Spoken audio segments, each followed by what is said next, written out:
Is there anything that you see that could potentially be a threat that could take down 2819? Man, that's a powerful question, bro. And obviously there are threats that can take down 2819, right? And so the Lord Jesus, when he was alive in the earth, he said something very powerful in Matthew chapter 16. He said, on this rock, he's talking about the revelation of who he is, and he's talking to a man named Peter.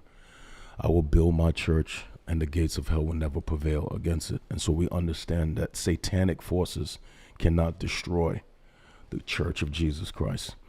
And so if there's anything that destroys ministries more than anything, it's not the devil, it's us. It's pastors. It's people. It's people in my camp. If there's anything that would take down 2819, it would be Philip Anthony Mitchell. It would be the men that I keep around me. It would be corruption. It would be moral failures. It will be financial mismanagement. It will be all the things that causes us to lose the thing that's more valuable than money and the thing that's more valuable than buildings, something far more intangible and more powerful, and that is credibility and trust. Once you lose that, it's very hard to get back. I feel like what we have right now with the people who attend, they trust and we have credibility. They believe that we're serious about what we're doing. But if I popped up somewhere, man, with a few females, or they found out that associate pastors was, sniffing coke and we was wilding out, if there's anything that's going to take down 2019, it's going to be men. It's be leadership. And so that's why I fight against my own self, if I could be honest. I try my best to wring out sin from my own heart. I'm a fallen human being. I'm a sinful human being. I struggle with all the issues men struggle. Men struggle with the same common issues: pride, lust, arrogance, jealousy, all these things. These things well up in my heart too. And so I got to work very hard to wring those things out of my heart. I fight with the men who's around me, like these dudes in here. I talk to them about holiness a lot, about sin. I ask them about their marriages, where you are during the week. What are you doing? What are you reading? What's your prayer life like? I got to come at them like that, because if there's anything that's going to ruin 2019, it's going to be the people that's leading it. And so we got to fight to not have a culture that's toxic, a culture that's prideful and arrogant, a culture that's corrupt. If you want to see a church clear out, man, just let leadership pop up as corrupt. You'll see a church empty out really quick. So, there's thousands of people at 2019, but next week it could be a few hundred. And the week after that, it can be zero if we pop up as corrupted leaders. So if there's any threat against that church, it's me. And it's the people in leadership. We are the biggest threats to the church. To all my soldiers, we are knee deep in spiritual warfare, and Hardly Initiated has created some additional armor for the fight. The Fight the Flesh bracelet is a stylish reminder to stay disciplined in the face of battle and temptation. So click the link in the description and get yours today. And don't forget, use code CLIPS for 10% off. Let's fight. Wow. I think a lot of people have a hard time visualizing you, as the man of God that the world perceives you as somebody who's struggling or can even struggle with sin. Mm-hmm. And I think that's just natural. We tend to pedestalize those that we look up to. Mm-hmm.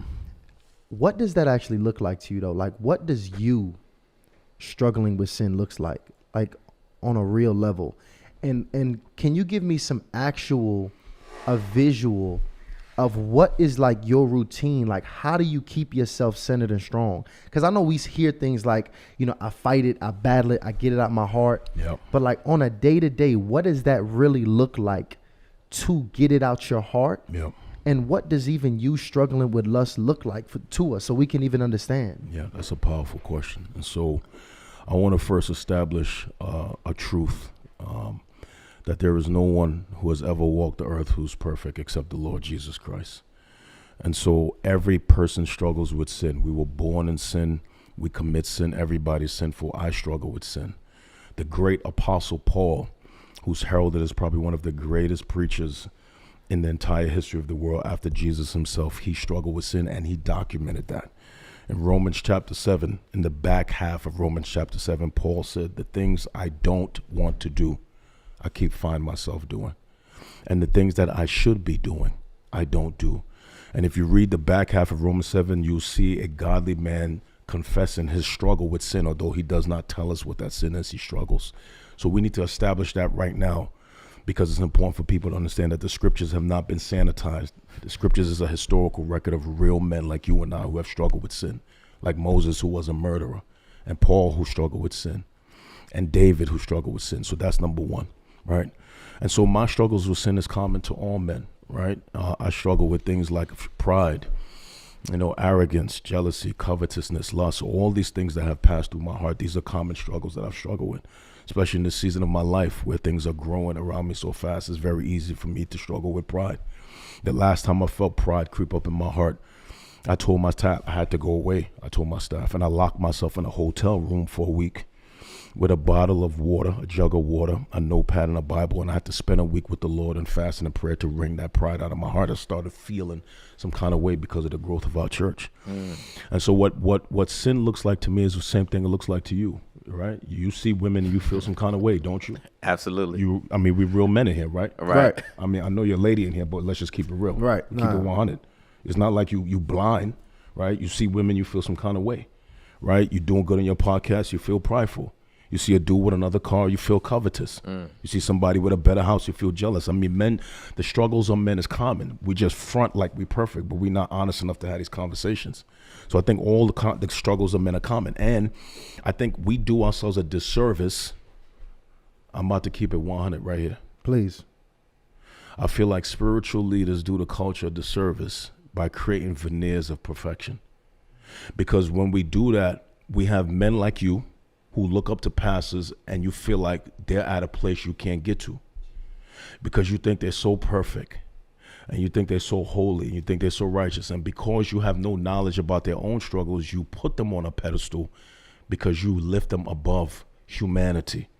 And that's why I think it's important for spiritual leaders, especially those who have influence, to be honest about their struggles. Now, that's not to say you have to talk about everything, but you should talk about your weakness. That's why Paul said in the scriptures, he boasts all the more in his weaknesses, not in his strengths, so that the power of Christ can be displayed in him.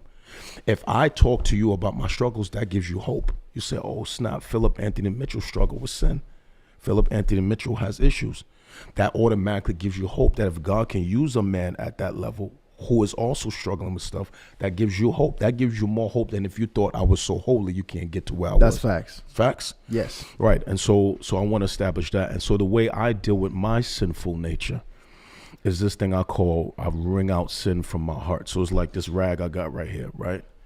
If this rag had water in it, right, and you sat it down, it could hold water and it may look dry, but if you squeeze that rag, water will fall out from the bottom.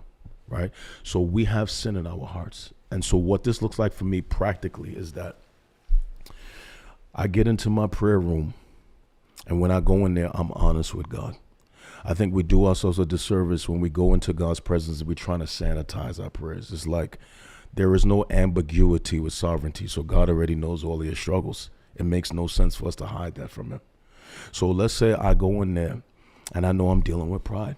It's in my heart. It's like the water in this rag. I go in there and I start crying out to God. God, I feel pride in my heart. And I'm asking you to wring this pride out of my heart. And I'm praying all the time, God, I pray you would give me the ability in my heart to hate the things that you hate and to love the things that you love. God, I pray you would create in me a heart that is pure. And I pray you would create in me a consecrated interior life. And so I'm constantly crying out to God, Lord, create in me an interior life that is pleasing to you. I want to have thoughts that is pleasing to you. I want to have words that is pleasing to you. I want to live in the dark in such a way that if somebody followed me all day, they would say, this is truly a holy man. So I'm constantly wringing out of my heart the sinful things that is coming up in my heart. If lust gets in there, I got to wring that out. If pride gets in there, I got to wring that out. If jealousy gets in there, I got to wring that out. If selfish ambition gets in there, I got to wring that out. If I start feeling myself because of comments on social, I got to wring all of that out. This is me doing the work to keep my heart pure as best as possible because you are responsible for the cultivation of your own heart. Nobody's not going to do that for you. You see what I'm saying? Nobody's not going to do that for you. And so because I take very serious the calling God has put on my life and the amount of people I'm responsible for, I don't want to be preaching on Sunday and have a duplicitous life. I want to have a life that matches what I preach. And so I got to do the hard work every week of wringing out sin from my heart. I want to be a holy man, not from a sermon, but from what God sees in my heart. And this is why David said to the Lord, he had this prayer. David said, he said, "Oh Lord, search my heart and see if there's anything wicked in my heart. And if there's anything wicked in there, you'll deal with that and lead me to the paths of righteousness." That is David wringing out sin from his heart, because there's things in our hearts that we can't see, but God sees. There's things in our hearts that we don't see, but people see. So it's like in your car, like when you be driving in your car. Am I all right talking like this? Yes, Yeah. absolutely. Right. So like when you be driving in your car, and if your car is more modern, it got that little light on the side. When somebody pull up in your lane, you see the yellow light in your mirror right there. That's an indicator that there's something in that blind spot that you can't see.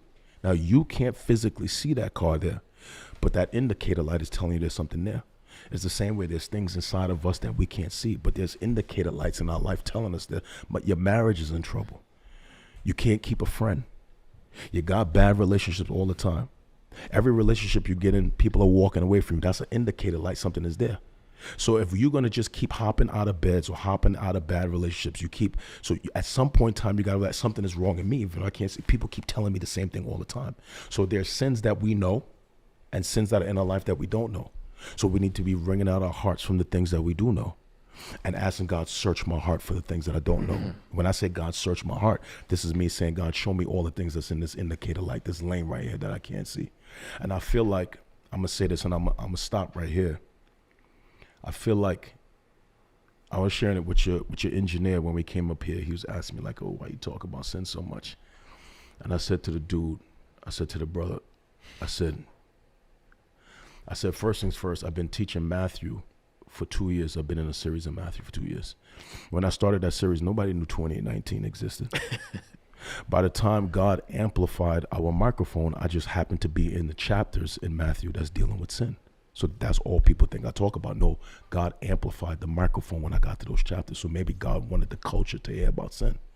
And then the second thing I said to your engineer, I said to him, I said, "Yo, my dude, do you realize everything that's ever caused you pain is because of sin?" I said, think about it. Your insecurities, your failures, the things that brought you the most shame, every relationship that's ended, divorce, your parents not being there, drug addicts, for all the stuff I've counseled over 12 years of relationships, like all the divorces that's happened, all the stuff you hate the most, bro, the origin of that is sin. Think about everything that's ever made you cry is because of sin. Everything that's ever made you cry is because of sin. When people think about, my father left me at this age, I was raped at this age, I was molested at this age, I was taken advantage of at this age, I was abandoned by this person, I went through this betrayal, I went through this divorce, I deal with this insecurity, all the things that we hate as human beings that make us feel pain. Let's keep it a buck. It's because of sin. And when we understand that, we'll start hating it more. And we stop treating it like a pet. We stop keeping our life, because it's the thing that ruins our lives more than anything else, is our tolerance of sin. Does more damage to our personal lives and our relationships than anything else. So why would I love something that's constantly causing me pain? Or why would I love something that's constantly damaging the lives of other people? No, I hate sin because I see the pain that it causes in the lives of others and in my own life. That makes sense?